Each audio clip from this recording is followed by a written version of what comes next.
Sahana Bhavatu Sahanau Bhunaktu Saha Viryam Karavavahai Tejasvinavadhitamastu Ma Vidvishavahai. Om Shanti Shanti Shanti. Om Vyasaya Vishnu Rupaya Vyasa Rupaya Vishnave Namo Vai Brahma Nidhaye Vasishtaya Namo Namaha. Boli Shri Vedavyasa Bhagavan Ki Jai.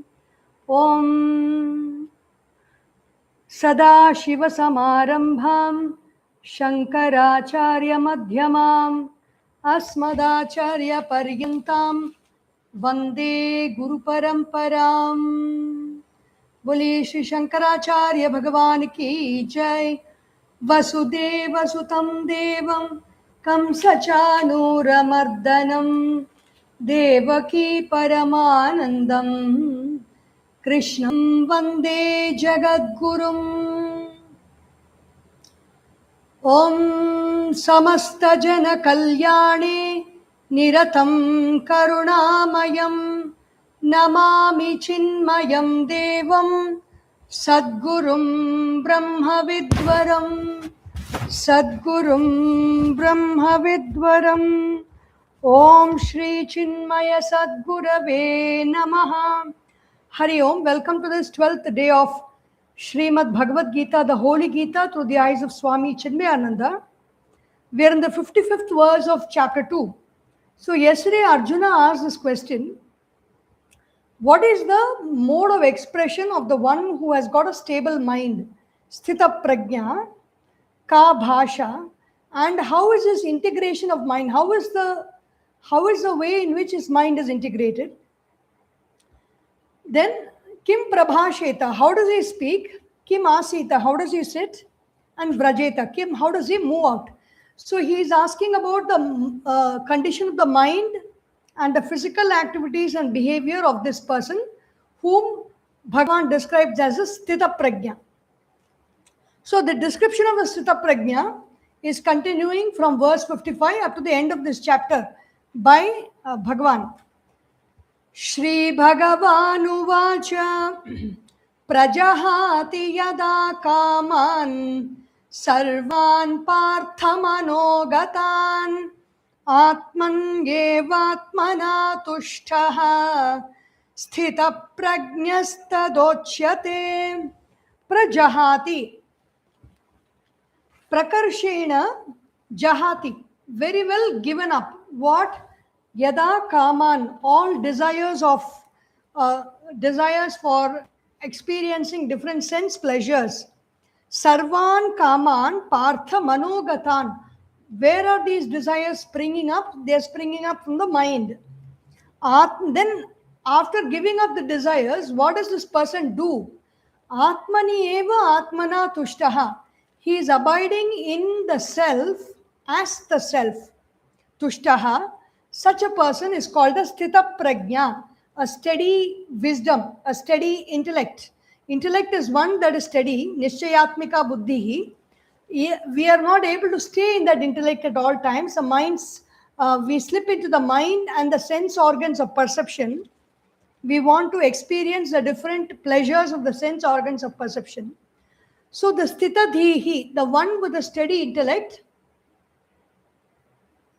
he has given up all his desires. Sarvan kaman manogatan prajahati, given up. And then atmani eva atmana tushtaha, he abides in the self as the self. So what Gurudev says very beautifully here, the opening stanza in this section is a brilliant summary of all that we should know about the mental condition of a perfect one. The very first stanza of this particular section of Sri Bhagavan's words about the man with a sthita prajna. The words used in this stanza can be understood fully only when we remember the significant fragrance of these words as they stand dancing among the hosts of other blossoms in the gardens of the Upanishads. So these verses are basically echoing the thoughts of the Upanishads. By explaining here the absence of the effect, meaning the effect is desires, the desires are not there. The Lord is negating the existence of the cause. What is the cause for the desires? The mind. The ignorance in the mind. The mind itself is ignorance. The ignorance means the lack of awareness of the true self, which is the condition of the mind. When that lack of awareness is not there, there will be no desires. When desires are not, their ignorance is ended and knowledge is already come to shine forth. So very, very simple. When knowledge has entered, ignorance vanishes. Knowledge of what? Knowledge of who I am. When that knowledge enters, ignorance vanishes. When ignorance vanishes, there are no desires springing from that person's mind. So this is the equation we can remember. Enter knowledge, exit ignorance. We know in these WhatsApp days, we know what is. So knowledge joined the group, WhatsApp group, and ignorance left. And so along with ignorance, all the desires also they've left. So we can understand in our WhatsApp language. If this alone was a distinguishing factor of the man of steady wisdom, any modern man would condemn the Hindu man of wisdom as a rank lunatic. So only giving up desires, is that all? Desire means a capacity of the mind to see ahead of itself a scheme or a pattern in which he who desires will probably be happier. So what is a desire? A desire is, there is a pattern that I visualize. If I have that pattern going on in me, in my system, then I will be happy. So if we give up all desires, then the person will be a very unhappy person. A perfect man is defined here, therefore, not only as one who has no desires, but also as one who has positively come to enjoy the bliss of the self. So what does this person do for happiness? He has given up all desires. There are no desires springing in him. Is he a boring person? No, he is not a boring person, because he is living with the awareness of the aliveness and the understanding of who he truly is, which is the consciousness, which alone is the reality. When the finite ego stands face to face with the divine reality in him, it melts away to become one with the infinite. So there is no individual person there. The keys of the car. The car is the body, mind, and intellect equipment. Mano, Sharira, Yantra is the car, and you can call it Omkar. And the keys of the Omkar have been given to this Sthita Prajna, the steady intellect. So when the keys of the car have been transferred to the Sthita Prajna, the previous owner of the car has got nothing to do. He has to leave, or he has to quietly be and sit in the pillion or do whatever is required to maintain the car. That much work only he has got. So Sthita Prajnasya Lakshanam. Siddhasya Lakshanani Sadhakasya Sadhanani. Why do we learn the definition of a Sthita Prajna? When we learn the definition, we can apply those definitions and practice it in our lives. The verse we saw just now, Prajahati Yada Kaman, is about the actor, the person who is acting, who is doing something of giving up the desires. Now the second verse is about the experiencer. 56th verse. Dukkheshvanudvigna manaha Sukheshu vigataspruhaha Vitaraga bhaya krodhaha Sthitadhir muniruchyate. Sthitadhihi, the one with a steady intellect. Dhi is intellect, Sthita is steady. Munihi mananashilavan iti muni. Mauna bhavaha yasya krite asti saha munihi. Munehe bhavam maunam. The one who has realized the truth and hence he is in silence is a muni. That's a Sthitadhihi. He is called a muni. Who is he? Dukkheshu anudvigna manaha. When there is sorrow coming in his life, he does not get agitated about it. Sukheshu vigata sprihaha. When there is joy coming in his life, he is not extremely excited and attached to that joy. So his mind is in a state of balance. That is the first word of advice which Bhagavan gives to Arjuna in the beginning of the chapter second, his words. He says, Sukha dukkhe same kritva labha labhau jaya jayau tato yuddhaya yujyasva naivam papam avapsyasi. So here again, dukkheshu anudvigna, udvigna is to get agitated. Dukkeshu anudvigna, not agitated by sorrow. Sukheshu vigata sprihaha.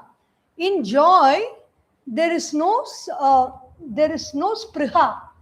There is no attachment to that condition of joy. And he has got minus three things. What are they? Raga, bhaya, krodha. Raga is attachment to situations, attachment to people, and attachment to objects and things. Bhaya is fear of losing situations, fear of losing people, and fear of losing things. Fear of death, fear of not knowing something. Any fear is bhaya. Krodha is when after raga is attachment. With that karma comes. When karma arises, he is going to describe. Tomorrow we will see that. What is the step of fall from desire to anger to confusion of memory and then complete loss. How we fail in life, how we fall in life. That is for tomorrow.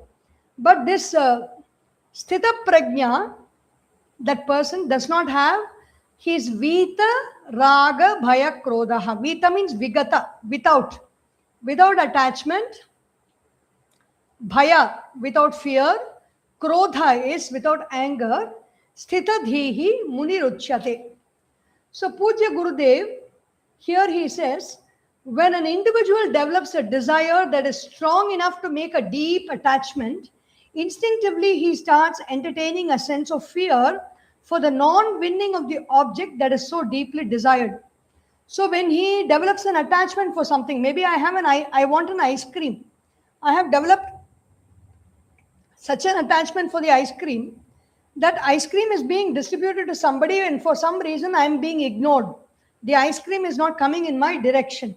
Then what happens? He instantly starts entertaining a sense of fear of non-winning of the object. I will have fear that how come people are not noting me to give the ice cream. Just in case I'm not going to get the ice cream, what will happen? So that is a fear of not getting that object so deeply desired. And if it has been secured, if the ice cream is got, then again he fears for the security of the same acquired object. For example, when I was in school, I think in standard 8, I still remember that beautiful peach-colored rose, Bangalore rose, which I wore to school. I've kept it on my hair on the side. 2 plates on the right-hand side, I kept it. And I think I was sitting outside the class and writing something. A student from 9th standard, she was just going in line. You like to show off something which is beautiful. And I wore it because I loved it. I got it that morning and I wore it. And this girl who was walking in the line, she was 1 year my senior, she said, wow, this rose is so beautiful, and she plucked off the rose. And if that memory is there for so many years, maybe 40 years before this happened, that memory is so strong, how much is the fear and agitation that has happened in the mind because of that small incident. So here, if it is secured, I had that rose with me. It was a beautiful rose and I was the owner of that rose. But even then, the fear doesn't go. If I had not got it, I would have felt sad. But now that I have it and I'm proudly wearing it, there was no fear because I didn't expect somebody would do this. But it happened. Even if it has been secured, then he fears for the security of the same acquired object. Somebody else will come and take it away from you. Somebody will pluck it away from you. It may get lost. It may get misplaced, whatever it is. So this is the sthitadhi, the sthita prajna, lakshana. And even Shankaracharya Bhagavan, Gurudev quotes here, says a man of steady wisdom is not distressed by the calamities such as those that may arise from the disorders of the body, adhyatmika tapa, and those that may arise from external objects such as tigers, lions, or other animals, adhibhautika, and even rats, termites, cockroaches, lizards, so many problems, snakes we have. Those arising from unseen causes such as cosmic forces like rain, storm, tsunami, earthquake, adhidaivika. Fire increases when fuel is added, but the fuel of desire in a perfect one does not increase when more pleasures are attained. He does not entertain them. He does not give importance to them. He just ignores them. And when something is ignored, it just leaves us. It goes always to people who really are in need of those things. Such a person is called a man of steady knowledge, a silent, serene sage. Sthita prajna. The examples of them are all the people that we see here. Swami Shivananda, Swami Tapovan Maharaj, and Swami Chinmayananda. We have more examples like Swami Vivekananda and Ramakrishna Paramahamsa. There are many, many people like that who have been examples of such sages. 57. Yes sarvatra anabhisneha, yes sarvatra anabhisneha, tat tat prapya shubha shubham, nabhinandati nadveshti, tasya prajna pratisthita. Yaha sarvatra anabhisneha. Who, that person, sarvatra, in all places, he is not having any kind of a stickiness in attachment to people. Anabhisneha. Tat tat prapya, whatever he gets in his life, whatever situation that he likes that he may get, shubha or he doesn't like, when he gets something shubha or auspicious, he is not sticking on to it, or when he gets something inauspicious, he is not running away from it. Anabhisneha. Tat tat prapya shubha shubham. Na abhinandati. He does not extremely get excited about it.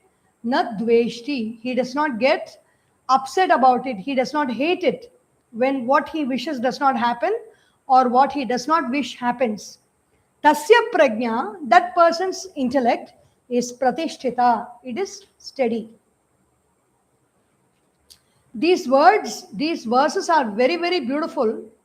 We can even copy them out in our hand, or at least take the meanings of these verses as different pointers to practice being every day on a day-to-day basis in situations, whatever we meet. Either before we encounter a situation, we can bring this to our state of mind, or after we get caught in a situation and behave in a very crazy manner, we can come back to these verses and understand what we have to do when such situations arise in future. And so each time when we practice this way, the mind will become in the manner in which we study. That is the purpose of the whole study of the Bhagavad Gita. The more we chant, the more we study, the more we contemplate on its meaning, the mind automatically takes the form of these verses, and the mind automatically, it's like a computer program. You feed a computer program and then the computer will just work out that program. This Bhagavad Gita is like a computer program. You feed it in, and you feed it in with the direct verses, with the meanings, with the understanding, with contemplation. You feed the program, fill it, shut it, forget it. Set the program and forget it, and wherever we go, whatever actions we do, the program will be working out through our behavior. Mere detachment from the things of life is not the sign of perfection or of true discriminative understanding. There are many people who will apparently seem to be detached. They will be detached from certain types of foods. They will be detached from certain types of people. But under the background of all that, there will be some hatred or there will be some desire. But here it is not born out of hatred or born out of some desire. It is born out of true understanding of the self. And because of the true understanding of the self, the nature of that person's mind itself is not something that can get excited or agitated or depressed or mood off and all that. So, many unintelligent enthusiasts actually desert their duties in life and run away hoping that since they have developed perfect detachment from the sensuous world, they will gain their goal in the quietude of the jungle or in the Himalayas. Arjuna himself had earlier on stated that he would renounce the call of duty and field of activity. By thus retiring into quietude, the Pandava hero hoped to reach perfection and peace.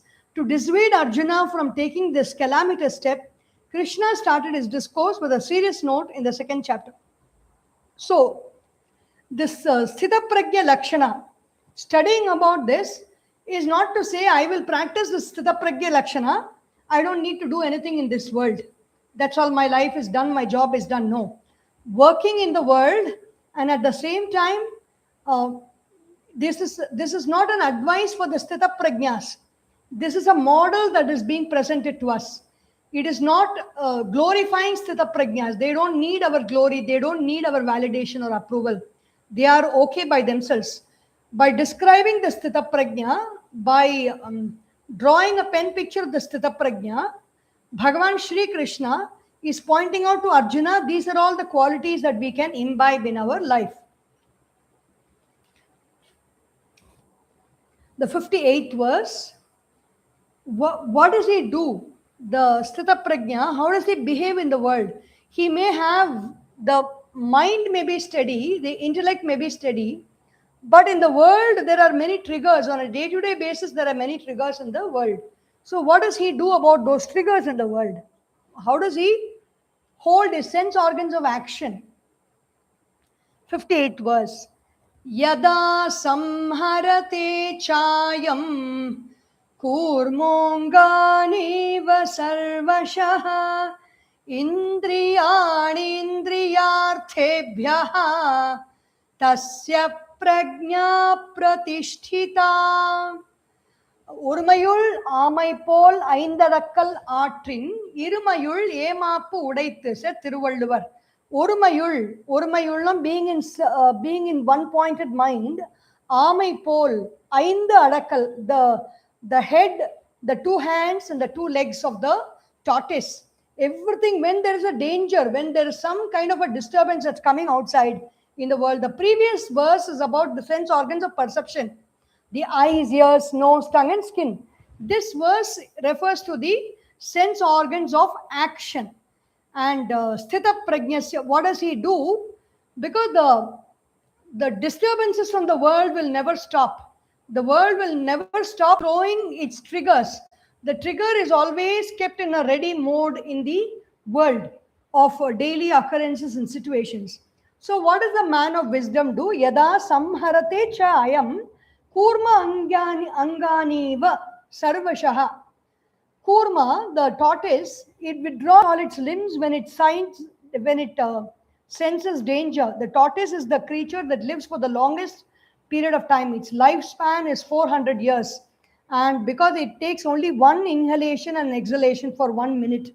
So that is the secret of the tortoise long life. Sarvashaha. In all respects, the tortoise withdraws itself.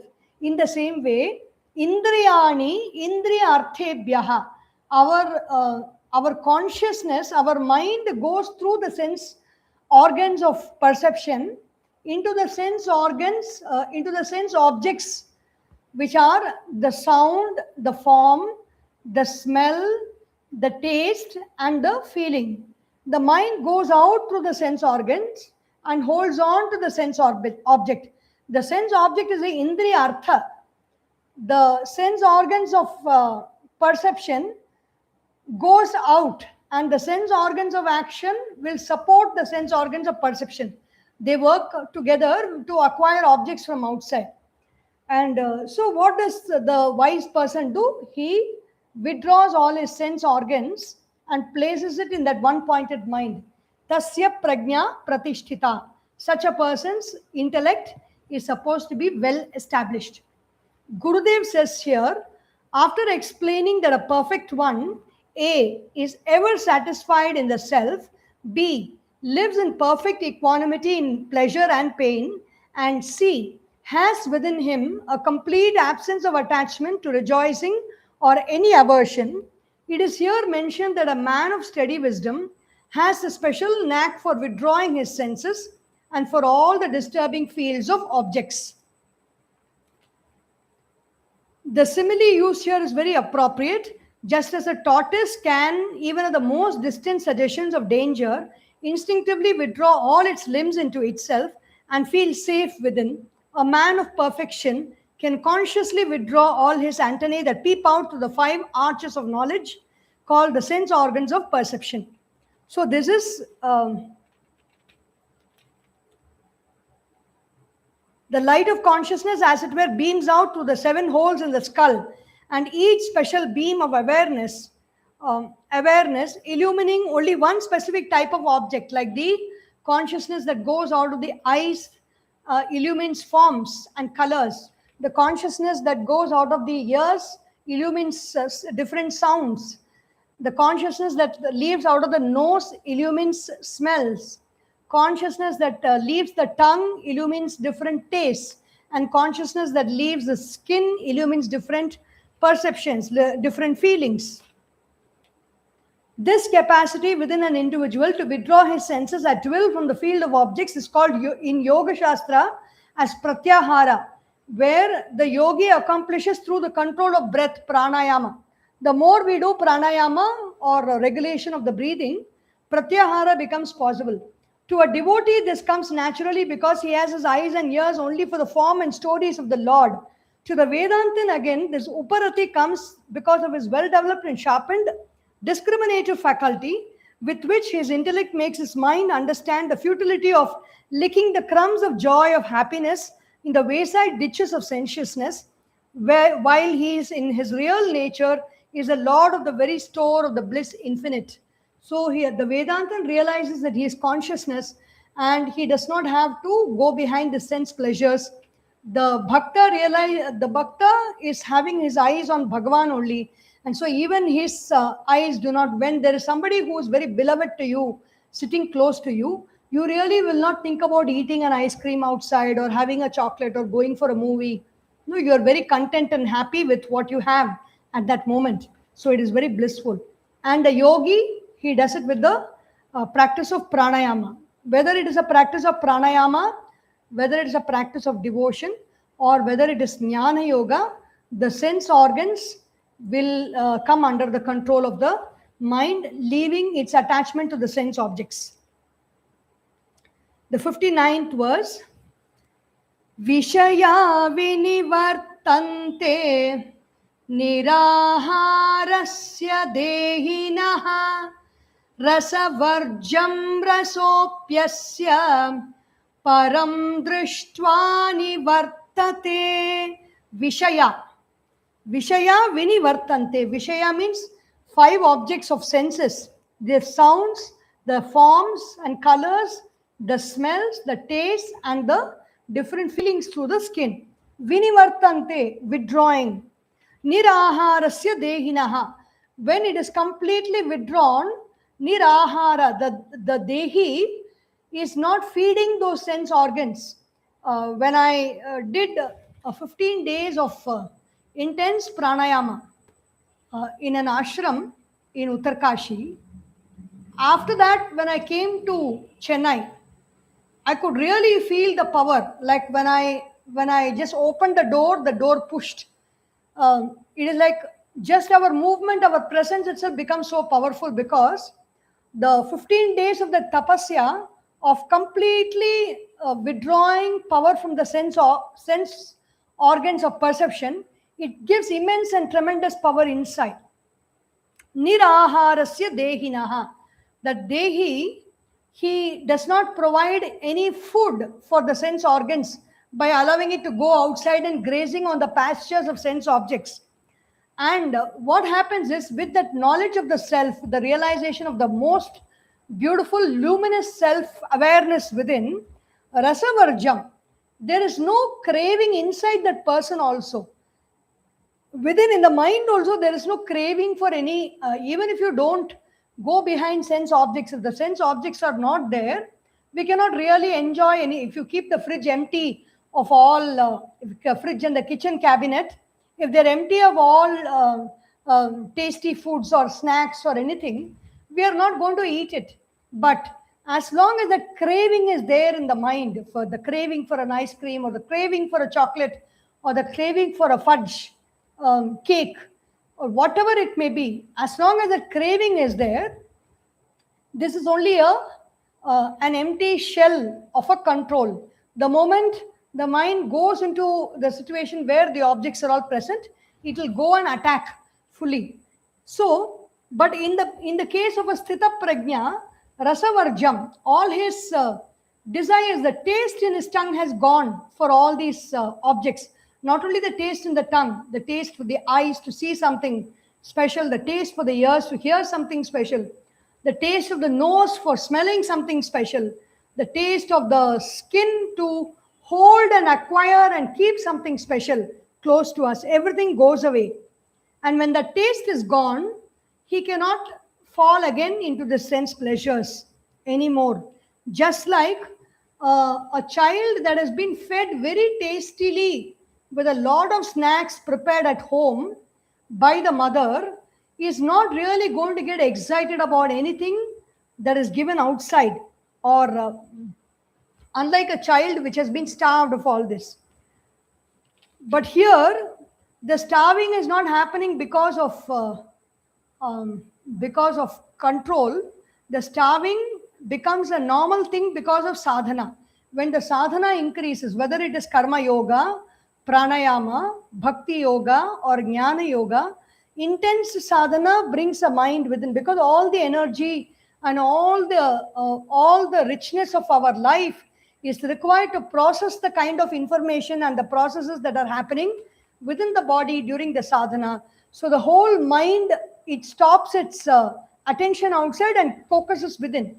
Just like how they say that you don't take food late in the night and go to sleep, because for sleep the energy has to be there in the head to process all the thoughts and bring the mind quiet down to sleep, a head and the heart. But when the stomach is full, the energy will be there in the abdomen and it will be working hard to digest the food, and sleep will not come so easily. Even if sleep comes, it will be a very restless sleep filled with dreams, because the activity of digestion is also happening. So there is, when sadhana is happening completely, there is a restriction on the outward gaze, and naturally the sense organs become very dry. But if that rasam is still there, if the taste for all that, if the total self is not realized, and that is why, even pranayama shatenava, Adi Shankaracharya Bhagavan says in Viveka Chudamani, you may be doing thousands and thousands of pranayamas and doing lots and lots of puja, but unless you know your true self, there is no moksha. In Brahma Shatairapi, even in 1,100 crore years of Brahmaji, you will not get moksha if you do not have the knowledge of the self. Similarly, the ego that exists now through walking, dream, and deep sleep states has gathered to itself a dung heap of impressions, all purely sensuous, over many lifetimes. But these cannot be effective when the same ego, upon transcending these three planes of waking, dream, and deep sleep, comes to experience a plane of God consciousness. Once you step into that plane of God consciousness, then there is nothing stopping that person. Like, for example, whenever you have to go through lanes and by lanes and small roads and gullies and cities in traveling somewhere, the opportunity to get lost and keep winding your way and searching is very high. But the moment you enter the super highway, which takes you straight to that city where you want to travel, there is no way of getting lost at all. So that super highway is knowing the self. And every other way, like pranayama, the karma yoga, bhakti yoga, raja yoga, hatha yoga, everything is traveling through the lanes and by lanes and figuring out the way to the truth, the way to that fulfillment in life. 60th verse. Yatato hyapi kaunteya purushasya vipaschitaha indriyani pramathini haranti prasabham manaha. Yatataha hyapi. Even if the person, like in Gurudev says, in India, a mere philosophical idea in itself is not considered to be anything more than poetic ideology, and it is not accepted as a spiritual thesis. unless it is followed by a complete technique by which the seeker can come to live it in his own subjective experience. It is not only saying that this has to be done, you should be rasavarjam, you should withdraw your senses. The how is also given here. What are the obstacles that are there to withdrawing the senses is also given here. The 60th verse, yatataha hi api. Even if the vipaschit, the wise person who has studied the Vedas and the Upanishads, he is making an effort and trying to control the senses. Kaunteya, son of Kunti, Purushasya, he is trying to control the senses. Indriyani pramathini, the indriya, the sense organs of eyes, ears, nose, tongue, and skin. Pramathini, they are just wild. They travel wild. Haranti prasabham manaha. They not only travel on their own, they also drag the mind along with it outside. None of the objects that we perceive are coming and sticking to us on their own. It is our sense organs, and through which the sense objects, the sense organs and the sense objects, the sense organs, the mind travels through the sense organs, holds on to the sense objects, and brings it also very close to the sense organs of action. It brings it close to the body and it begins to enjoy them. It is like an octopus. The mind stretches out like an octopus. Imagine a five-legged octopus. The one leg, so 2 legs are going, not 5 legs, 7-legged octopus.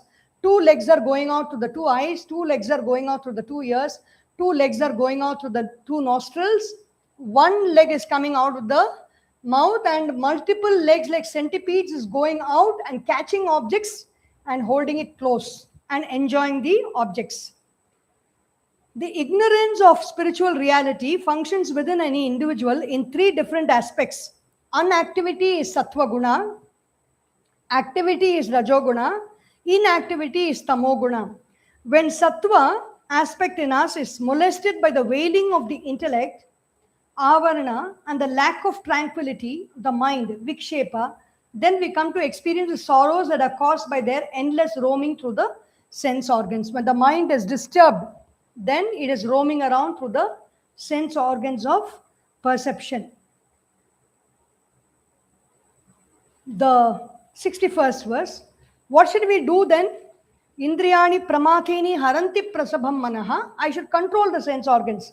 How? What should I do? 61st. Tani sarvani samyamya yukta asita matparaha vashehi yasyendriyani tasya prajna pratisthita. Tani, those sense organs, sarvani samyamya. Samyak yamaya. Yama means that Lord of Death, we say. Lord of Death is one who puts an end to our activity. He is also called Kritanta. Doing. He puts an end to all doing. Tani sarvani samyamya. Before Yama comes, we can control our actions. Samyamya. Bring all our sense organs and hold them within. Yukta asita matparaha. Yukta asita. Uniting it. After bringing the sense organs, you should give it a right goal to be with. Otherwise, it will go out again on its own. Just like you cannot catch children, your house children who are playing on the road in the heat. You bring them all inside. You have to organize them and give them something purposeful to do. Otherwise, they will create ruckus inside the house. The same way, the senses which are brought inside should be given a goal to hold on to. And what is that goal? Mat paraha. Mat means Ishvara, that supreme truth, the reality. Vashehi yasya indriyani. Such a person whose senses are under control, tasya prajna pratishtita. That person's prajna, or the steady wisdom, steady thought, is established in one space. Gurudev here says, he talks about modern psychology. Modern psychology would certainly look down with a squint eye upon this Gita theory, because according to Freud and others, sensuousness is instinctive in man, and to curb it would lead to an unnatural suppression. So Simon Freud and others have said that it is not proper to control the senses. Here the Bhagavad Gita is not talking about control. According to the West, to control is to suppress. No science of mental life can accept that suppression is psychologically healthy. But the Vedic theory is not pointing to any mental suppression at all. It is only advising an inward blossoming and inward growth and development by which one's earlier fields of enjoyments through the senses drop out to make room for the perception of a newer field of ampler joys and more satisfying bliss. It is not talking about controlling and forcefully withdrawing the senses. It is a gentle withdrawal and a gentle focusing onto some beautiful activity, putting the sense organs into some lovely activity, and it is enjoying greater, higher joy than what which does not disturb that individual and does not take the mind out. Through a constant attempt at focusing our attention on me, meaning the self, the supreme consciousness, he advises the disciples to be steady. So now the Lord proceeds to point out the source of all evil in the case of the unsuccessful. If we are not being able to be successful in this effort, what is the reason? That we will see tomorrow. And with these verses, the chapter 2 will conclude tomorrow. Om Sarvesham Swastir Bhavatu, Sarvesham Shantir Bhavatu, Sarvesham Purnam Bhavatu, Sarvesham Mangalam Bhavatu, Sarve Bhavantu Sukhinah, Sarve Santu Niramayah, Sarve Bhadrani Pashyantu, Ma Kaschid Dukkha Bhag Bhavet, Om Asato Ma Sadgamaya, Tamasorma Jyotirgamaya, Mrityorma Amritam Gamaya, Om Purnamadav Purnamidam Purnat Purnamudachyate, Purnasya Purnamadaya Purnameva Vashishyate. Om Shanti Shanti Shanti. Harihi Om. Shri Gurubhyo Namaha. Harihi Om. Bole Shri Sadgurunath Maharaj Ki Jai. Hare Namah Parvati Pataye. Hara Hara Mahadeva. Hari Om.